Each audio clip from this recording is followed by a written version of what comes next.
Hey, what's going on, everybody? Today is January 2nd, and what a January 2nd it is. Today, we're going to talk about using the O1 models, the planning models, to achieve a goal. So in 2025, we have this amazing opportunity as people who engage in AI that we have the thinking models. So Gemini Flash 2.0 experimental thinking, or thinking experimental, maybe it's just thinking now, which you can access through the back end of Gemini. And we'll go over all of that. But so Google Gemini has a planning model, and ChatGPT has a planning model. That's the O1 series.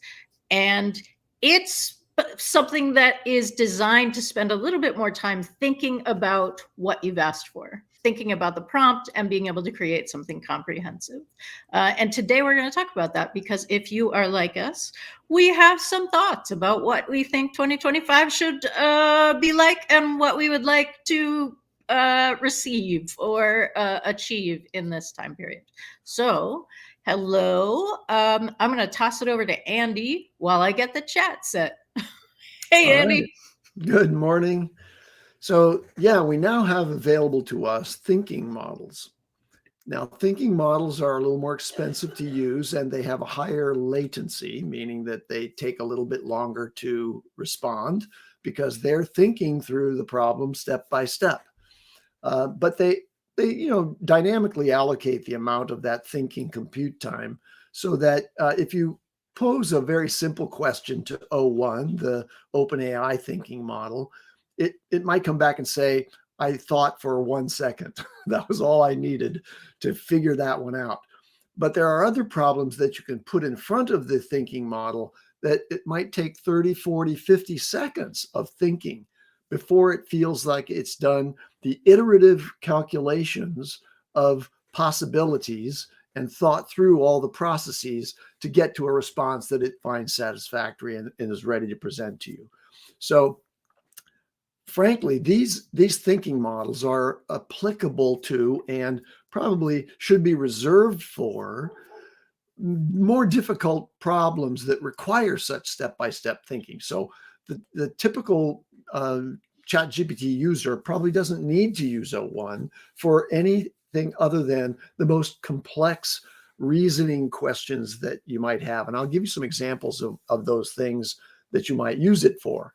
But let's just say that in general, the thinking models break things down into smaller steps and then iteratively refine the result.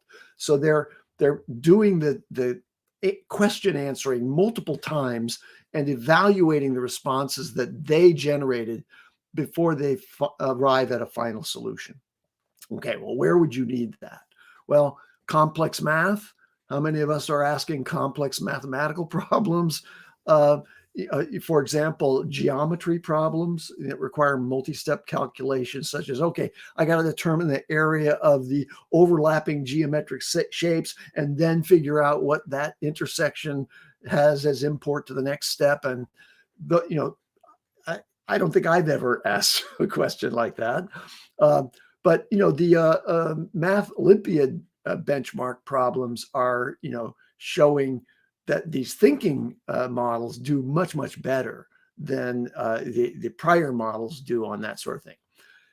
If you're in science, some of our listeners may be, if you're in science, physical and chemistry problems that apply multiple principles simultaneously, those things would require this advanced reasoning, if you will. Biology questions. One that comes immediately to mind is if you have a host of possibly unrelated, but possibly related symptoms that you're experiencing, and you want to have medical reasoning, diagnostic reasoning applied to that, then go to O1 or Gemini 2.0 Flash Thinking to ask that question. Like, here's all the symptoms that I have, and now think through this step by step and tell me, what the possibilities are for possible sources of those symptoms. This won't just generate a simple response, but it will test multiple diagnoses, and it might think for a long time. and before giving you a final conclusion or summary of the possibilities of that. So when we apply that to something that people might want to achieve in 2025, it's going to give us that same comprehensive approach, right, Andy? So that like we're not, I mean, yes, a possible goal that I might have in 2025 is that I achieve the diagnosis for the symptoms that I'm experiencing, but the same pattern could be seen in this is my current state, right? This is what's happening now, and this is where I would like to be. And then you're going to give it like the symptoms that you're experiencing and the resources that you have. Like, this is the amount of time I have. This is, let's get a little concrete is what I'm thinking. Andy, do you have a goal, or Jyunmi, do you have a goal that you were potentially going to use to achieve something? Sure. I excuse me. So I was more looking at these thinking models or these reasoning models as are they at the point in which we imagine that what AI is supposed to do for us, right? And they're slow, and they are working towards that. I shouldn't use the word slowly. They are working towards that in leaps and bounds, really. But just to be clear, let's set expectations here. You're not going to use O1 to solve a problem for humanity. Not yet. A part of it, for sure, and that's what they kind of the capabilities that that leads us to other versions like what O3 can do, and those potentials.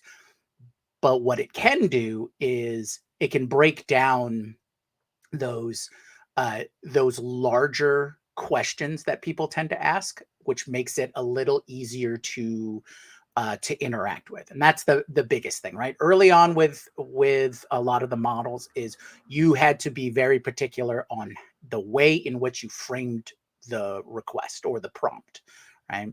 So with these reasoning models, everything that you give it, it can start breaking those down to the component and get you a more in-depth answer, right? Worked out answer. So as an example, and I think Andy mentioned a bunch of these, but as an example, I was looking for possible use cases that people could really apply to their lives. And we talked about the math, we've talked about the science, and those kinds of things. But in business use cases, I wanted to see, was there any hurdle to that a lot of people run into, especially if they're running their own business, right? Or they're starting a new business, because the startup business realm is sort of where I keep my headspace a lot of the times. Is how can we lower the barrier to start up a new business? What are all the essentials that you need? What's important? What's not important? And what are tools and resources that you can use to really get it going? So in this case, the reasoning models really help with breaking down all of those components of business that you're not really aware of, or you don't really have experience with. And you can think of these as like departments, right? We're talking HR, strategy, even IT and technical things. What are the components that you need? And this kind of goes to that concept of the one person, $1 billion evaluation company. And I think that's where these reasoning models or these thinking models really shine, is building towards that concept. So one of the examples that I pulled up was on the business side. It was how to build an effective strategy versus for your business, product fit or product design. That was another aspect. If you think about it as asking the questions that you don't know what questions to ask, that's what these are really good at, right? So like, here's this concept. I need to know everything about this. I don't know anything about this. Help me understand this. And in its process of breaking things down, you learn from it as you're providing the answers as it starts thinking. So this is a technique I picked up from Beth, where let's just have it ask you the questions, right? As you're thinking through this process, please ask me for for additional information. Because that's another one of these things is a lot of these models, or especially like O1, don't really have access to, current information and stuff like that. It's always what it's been trained off of. And using that to fill in the gaps. And that takes you to the next step. So I think that's where the true power comes from for these models. Now, on the creative side, which the other headspace that I have in terms of, hey, we want to, like for this show, what are things that we can do to improve the production value? What is important or the general watching trends of viewers? How can we provide value? That's my biggest question, is like, how can we always provide all of our subscribers and viewers and watchers the most value, and not necessarily what's the latest gizmo or whiz bang effect or whatnot, but how can we provide the greatest value to everyone, right? And how can they achieve those resources? So those kinds of larger questions is you take advantage of the thinking or the reasoning or the really crunchy bit of what these models can do. And that's kind of the way I look at it. Now, coming up with the right prompt to engage that might take a little more work, because I will say some of my early questions into O1 when it came out, it was answering in a second, and I was like, okay, I'm asking the wrong question. So that's something that I think would be valuable to everyone. So Beth, do you have insight on that? Yeah, I'm going to say, so let's sort of chunk these down. I would say the number one step in using these models to achieve success is know when you're ready to use the model, right? So for me, in that interview process, to get at like, what is my clear goal statement? What are the resources that I have? Those kinds of things that I need personally to do in a different model. So I use 4.0, I use advanced voice, right? I have that conversation because it is my way of engaging in it. Often you've heard me say, I just turn it on and say, I have a project, ask me questions about it. For this, I have a goal, ask me questions about it. And what I'm doing in that process is trying to get the AI to ask me for enough information that I can create like a dossier for my goal, or I can create like, okay, so this is the clear goal statement. The Daily AI Show, we would like to get the Daily AI Show to 3,000 subscribers by January 31. That is a clear goal statement. We're at 24, almost 2,500. And in order to do that, now we need to like give the information about, okay, so we have this number of shows, we have these outlets. Right now, we're not posting our content outside of YouTube. So those sorts of things. That for me is an interview process so that I don't have to both interview myself to think about what the information needs to be and also provide it. That's just a shortcut for me. So step number one would be know when you're ready to use the model. And that would be after a clear goal statement and you have the rest of the components to give the model the most, the highest chance of success. Is that ring true with you, Jyunmi, based on what you said, so. and Andy? Yeah. I think that really highlights the importance of that. Also, I'd say there's, once we have a little more alignment on the models, like I'm sure we've seen it with all the different forms of GPT, 3, 3.5, 4, 4.0, where they become the base model for most everyone. I would imagine as resources and new models and new techniques come out, that O1 or a reasoning model along the O series could be the new base model. But and this is something that sort of along the lines of what you're talking about is OpenAI in particular has said that they are working on methods or features to do auto switching, right? Switching between all the models, and to a certain extent, they've implemented that, right? Yeah, I feel like I got a notice about that like 4 months ago. Like, yeah. and it was like, hey, just so you know, we might switch models, right? Turn this feature on. I turned it on. I can no longer turn it off or on. Like, I am thinking they're doing this. Right.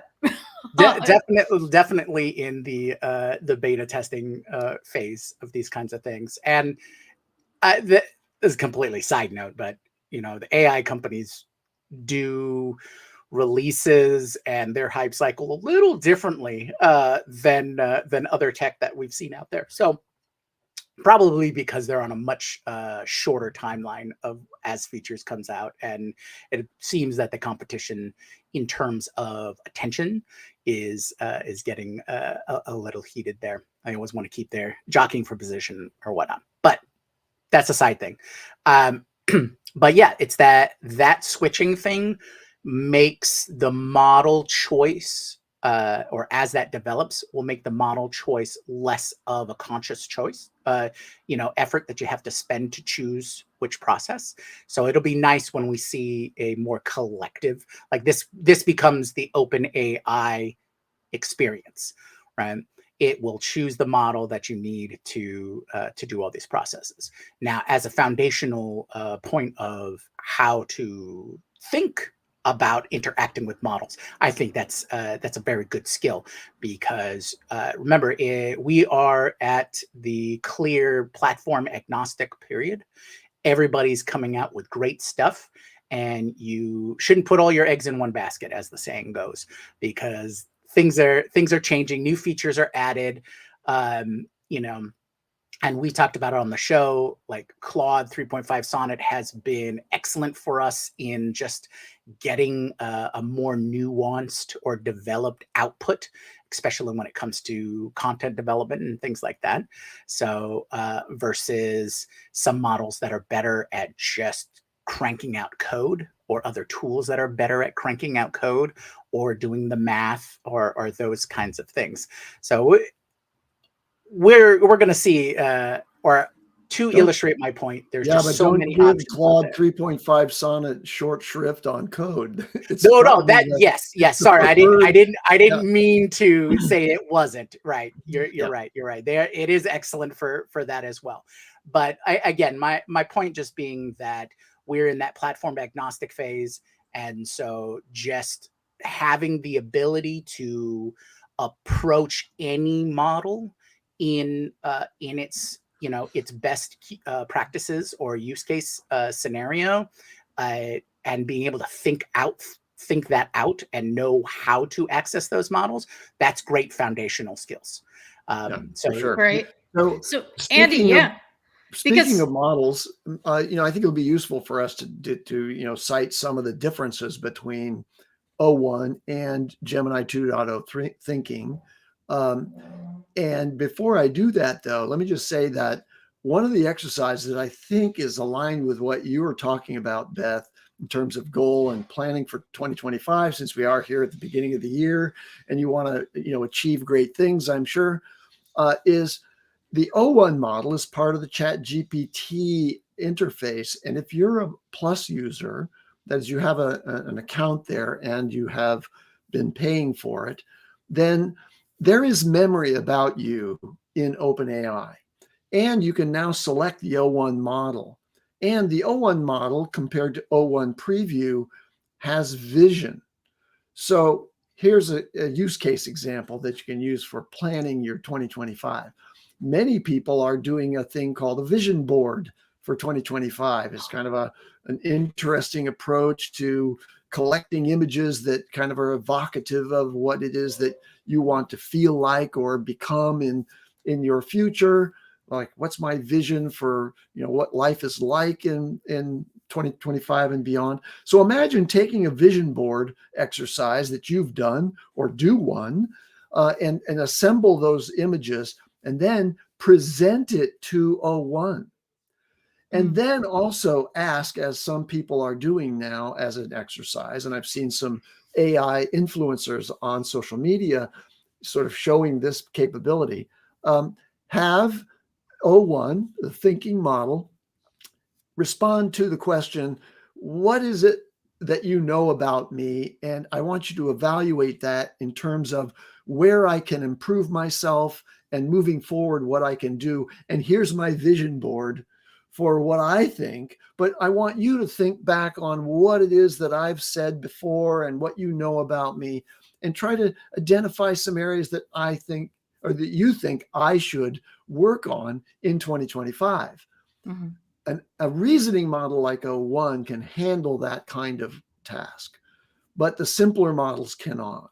Mm-hmm. So the combination of vision, of thinking step by step and applying multiple step reasoning to that will give you, I think, a very much more satisfactory response to that complex question, and maybe provide you some insights that you wouldn't have thought about if you were just going to sit down and say, here are my goals for 2025, tell me how to reach them, which is an exercise that most generative models can handle. But the one where it's evaluating you, asking you questions, and then generating something that also incorporates some visuals that you've provided, that's the province of a thinking model like O1. Now, Gemini 2.0 is from a line of models that are natively multimodal. So it also has the ability, and not only the ability to look at images and reason around those images, but it can handle all the other modes as well.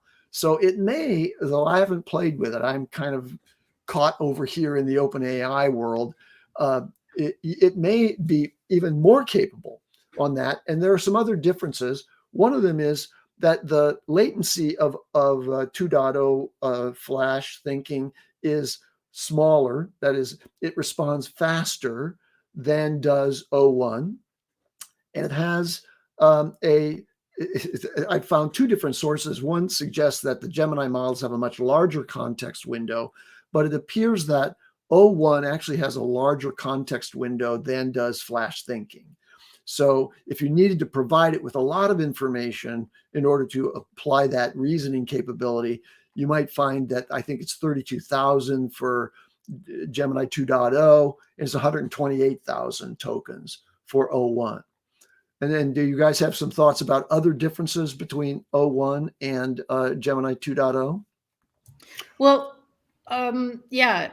One of the things that I just want to say, and we probably should have said it at the beginning of the show, with O1, it's only available if you have the Plus subscription or higher than that. There are also two flavors of that, as Andy mentioned. There's O1 regular and O1 mini, and those are limited in your number of queries to them, right? Like number of back and forths. With O1, you have 40 for the month, I believe, and O1 mini, you have 40. No, maybe O1's for the week. I will find out the actual information while we're on this show, but they're limited. And O1 mini is for the day. You have 40 for the day, I believe.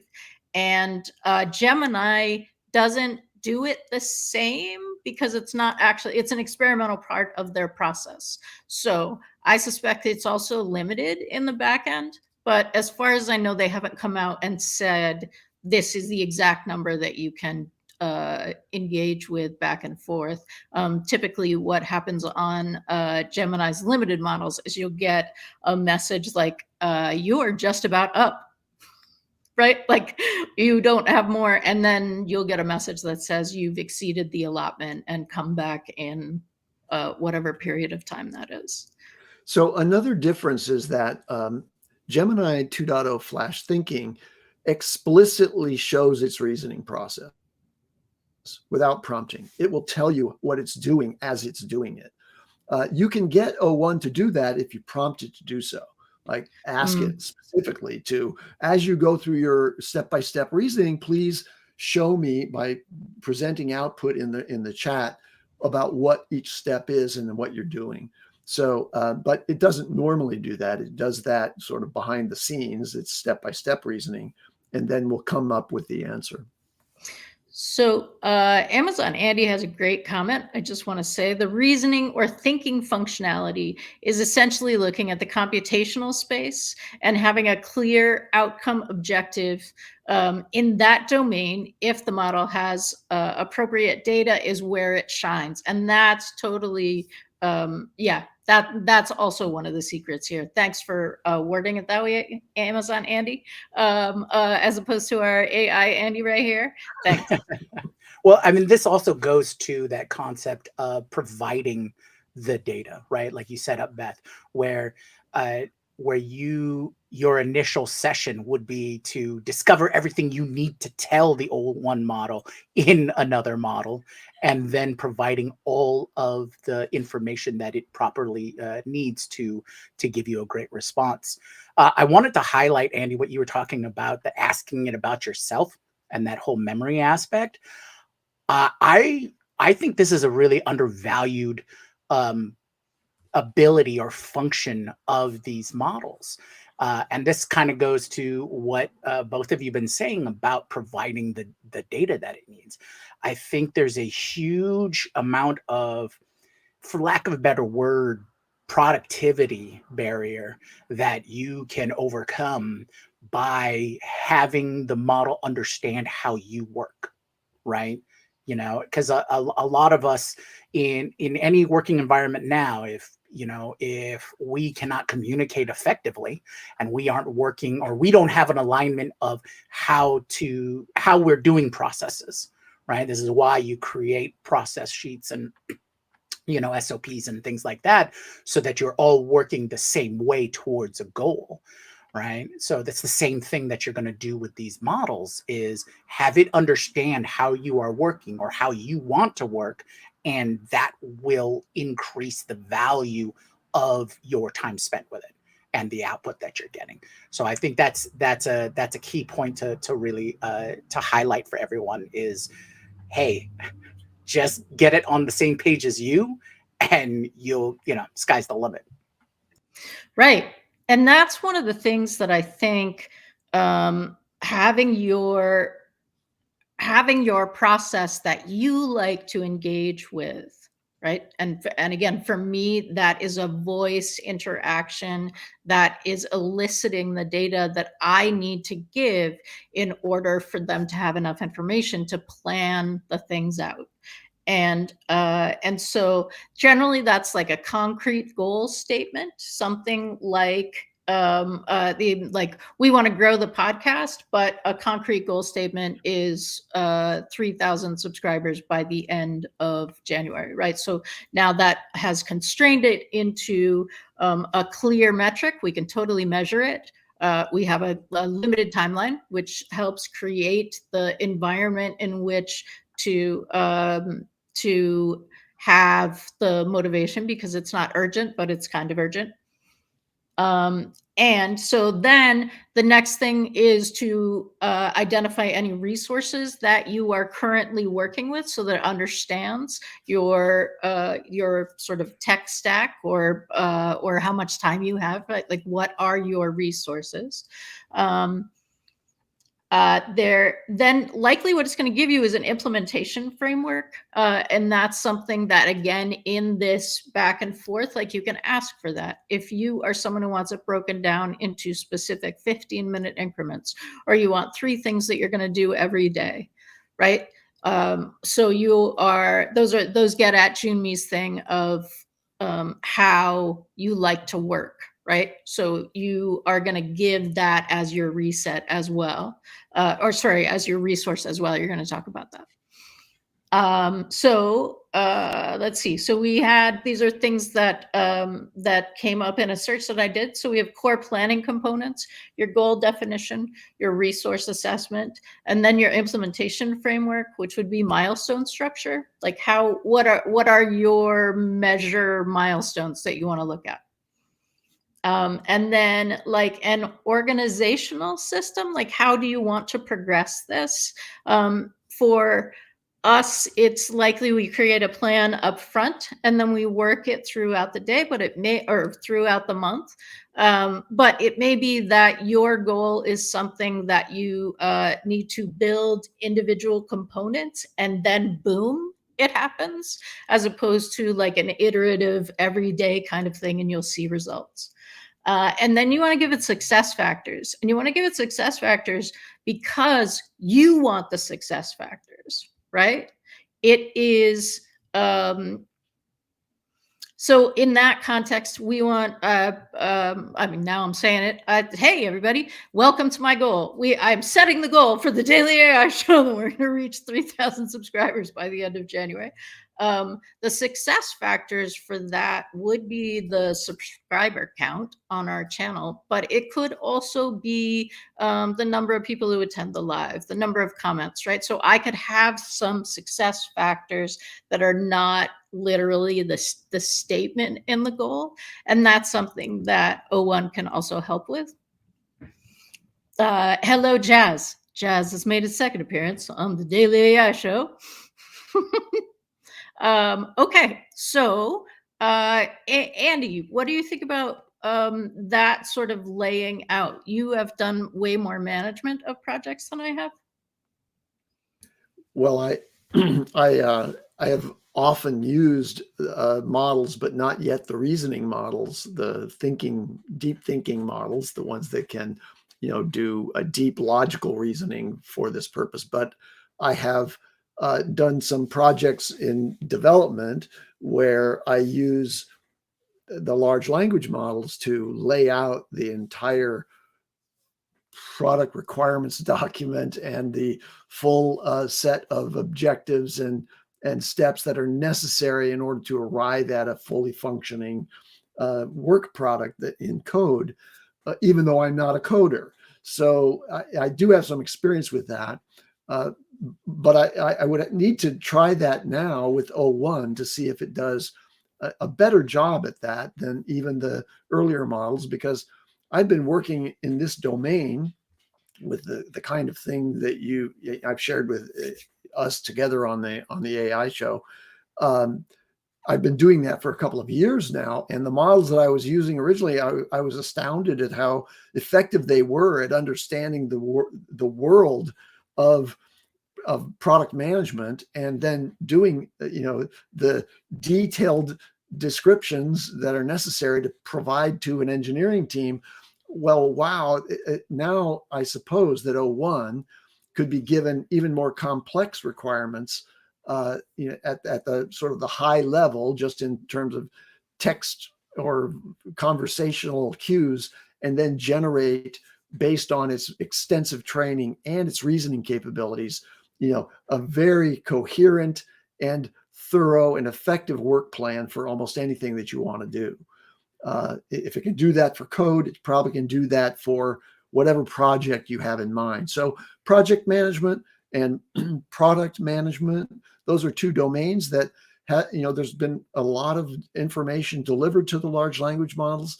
And so it'll be very easy, I think, to transition to an effective conversational assistant that can really guide you progressively through all of the things, including asking you questions to refine what it understands about your objectives, and then deliver a very coherent and effective plan for you. So Andy, I wanted to mention one other quick thing, which cool. is that, again, I haven't used Gemini 2.0 flash thinking, but it can reason on audio and video, which O1 cannot. So if you've ever thought about doing things with the starting data being a YouTube video, where somebody's done a 1 hour YouTube video and it has a lot of information in it, but you want to drill into that and compare it to some other video, that's the kind of thing that a Gemini 2.0 flash thinking can handle.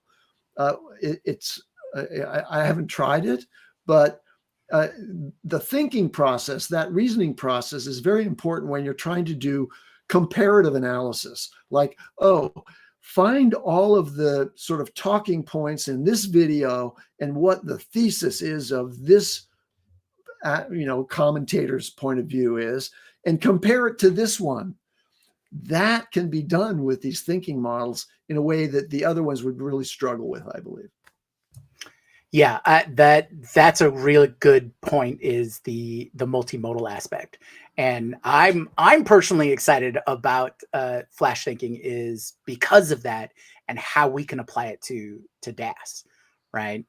We can analyze our videos. We can compare our videos to others and things like that. We can get that golden set of information from each of our videos, without having to go back and interpret the transcripts and go through that whole process and diarize the whole bit. So that what I'm hoping is it'd be like and this is the difficult thing right now for any of these models.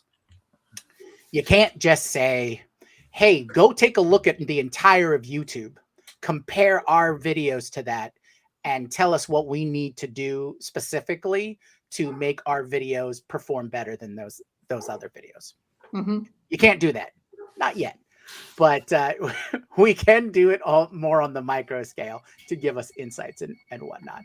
You can't go to O1 and just say, hey, go solve a global hunger crisis for humanity in a sustainable way. That reminds me of another difference between the two, and that's the terminal training data date. O1 has a much earlier training data cutoff. I think it might even be back in 2023 or something. And whereas Gemini 2.0 Flash and the full range of the Gemini models, I believe, is up to August of 2024. Yeah. Now that's a good thing to highlight, because what that available information until the models are able to access additional information, whatever tools, whether it's access the web or whatnot, you will have to provide the data for that intervening time. I did want to highlight a comment from Justin here, and he was saying that I wish the reasoning models had a tab like Perplexity where you could select options like general, academic, or creative to be at the focus. I think that would be a great add-in or feature for any model. There's these little, quality of life things that you could use to fill in the gap, right? And this is something that I've talked about in the past is please use what exists today to fill in the gap until your model can do it by itself, right? This is the whole copy paste function. This is let's replicate the exact quote I said. You can just simply copy and paste that into a canvas. Simple things like that. So yes, these quality of life things I think would be great, a great way to help people get to where you want to get to. And they should be fairly easy to implement. Of course, I don't know all the details, so maybe it's not, but I think it should be. But the thing that I wanted to point out specifically about this comment is I think there might be an option to use custom instructions to replicate those kinds of requests. By clearly having your set of custom instructions that say you always want to act like this or have a focus like this, these kind of contextual requests or triggers and things like that. Mm-hmm. Now, it would be nice to simply have additional instances of custom instructions, which I think would be a tiny little tweak on the OpenAI side for ChatGPT. It's like custom instructions 1, 2, 3, 4, 5, and then you just turn on which ones you want, and then you set up what your work experience is going to be. So that's where we are in interacting with the models. But that custom instructions tip is really good because while the systems don't have those 1, 2, 3, you have 1, 2, 3 and can cut and paste. So you could just have a document. You could also, it's also a way to get your conversation with O1 or O1 Mini to behave like a custom GPT. I still have not seen that I can upload a file to the full O1. I don't believe that's possible, but I can copy out my custom instructions right now and save them, because that's the general custom instruction. I want it to understand when I'm using it in like just generally, but I can update that. So the benefit of a custom GPT is that you write it, you save it, it sits in the system. You can do that manually if there's some specific goal that you want that you're going to come back to. It's a bummer, but it is possible. And that in the way that Gemini is set, you get a system instruction for every new prompt. So, and those can save. The backend thing is that it's free right now, so there's no cost, and often there's no cost to use the models in the aistudio.google.com. That's the back end of how you access these models. But you are they are using that data to train, right? That's your agreement with them. If you're using it for free, they're going to use your data to train it. So I want to call out one other feature that I think is useful in O1, and that is there's a reasoning effort parameter. So you can set the level of thinking that it's going to apply to your problem. Now that's just a question of cost efficiency, because you could give it a problem that you don't have a lot of stake in, and it's going to burn a lot of compute trying to chase that problem. But there's this parameter, reasoning effort is the parameter, and you can select that at a lower level and kind of contain the level of thinking. That's this pre-processing and iterative examination of the possibilities in the latent space out there that it's going to pursue. Awesome. So let's see. So we were going to share the secrets. The first, let's popcorn the secrets so that we can wrap this up. The first secret was know when you're ready to use it. So make sure that your goal is clearly defined, that you have the success metrics that you want to use, you've shared your resources, you understand what those are, and everything that you think the model will need to be able to accurately plan something for you, help you plan something. So that's the first piece. The second piece is to understand which model you want to use based on what kind of goal you have and what kind of access you have to AI services. So that's the second piece. Help me. What are the other secrets that we just laid out? Go ahead. Sorry. We're just doing the verbal recap. So the third piece is assessing, like choosing the information that you want the model to have about you outside of your goal, right? So Andy was mentioning the ChatGPT, I think it was Andy, has a memory of you, right? Fills up that memory. You can also go and look at it. So so if that's going to impact the information on how it's going to generate your plan for your goal, you can edit that memory as well. You can also, memory is another place where you could set something like a custom instruction, like you can put information into the memory specific that you want to do. And I guess the other piece is to understand the limitations within the model in terms of the number of instances you have to go back and forth. That's my 4 secrets. Does anybody have another secret they want to add in? No. I like those. Yeah. We're not about secrets here. We just give it all. We throw it out there. That's right. There's no gatekeeping. Everybody gets all this information. So everyone's homework for this week is to go out and apply each of those secrets and let us know what your results are, and we can do a nice wrap up review your outputs. How's Yeah. that sound? Yeah. Drop it in the comments, send it to the Daily AI Show at gmail.com, or go find us at thedailyAIshow.com.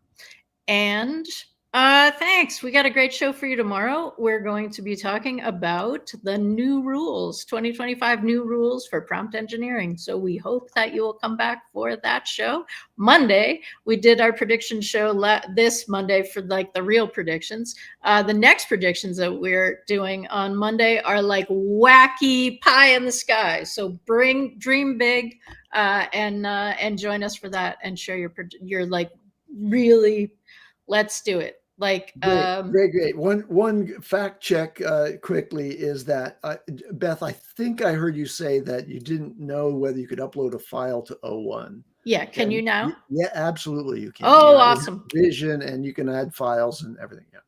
It's their main model now. It's the default model that you'll be presented if you are using ChatGPT. And you can select if you want. You can select 4.0.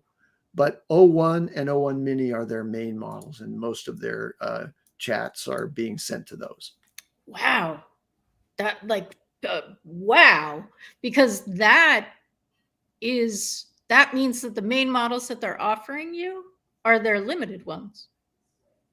Well, like in the dropdown right now on ChatGPT, the dropdown has for model selections, it lists 3. And then you have to click to see more models to look at the old ones, right? It's GPT 4.0, great for most tasks. O1 uses advanced reasoning, and O1 Mini. And I think like if you're just a free user, you're getting 4.0. Yeah. But if you're a paid user, it's defaulting to O1, or maybe mine's set to default to O1. It may be because mine is to 4.0. Okay. So that's interesting. The other thing, as we're like remembering all the things that we should have said on the show, it came up in the chat as well.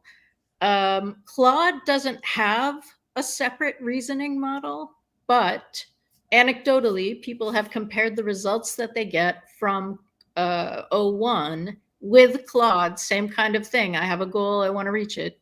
That Claude does very, very well. So it's not a specific reasoning flavor, but it's maybe baked into the whole thing. And Perplexity also has a reasoning option in what Justin was talking about, being able to ask, and you get access to O1 Mini with those things.